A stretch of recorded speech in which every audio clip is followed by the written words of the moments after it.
Welcome to the Rim Break Rodeo. We hope this video helps. In this video, I will show you how to make Roblox clothes on your iPad. First, understand the Roblox clothing template dimensions. For shirts and pants, the template is 585 pixels by 559 pixels. Next, download a suitable image editing app like Procreate or Ibis Paint X. Finally, access the Roblox Creator Hub on your iPad's browser to download the official clothing templates. This initial setup is crucial for a smooth design process.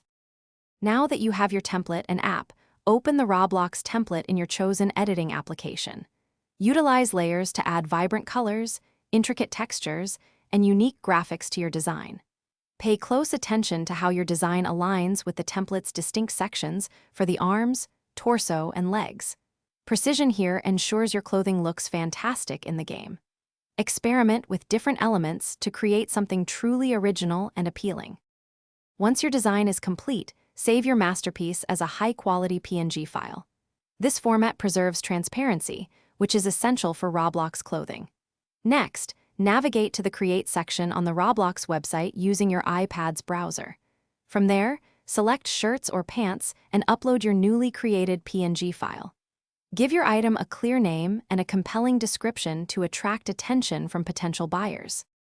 With your clothing uploaded, it's time to configure it for sale on the Roblox marketplace. You'll need a premium subscription to sell items. Set a fair price in Robux for your creation, considering the effort and quality. Finally, promote your new clothing item. Share it with friends on social media or within Roblox groups to attract buyers and see your designs come to life on other players. Good luck with your sales. Thanks for watching. Consider subscribing if we helped you.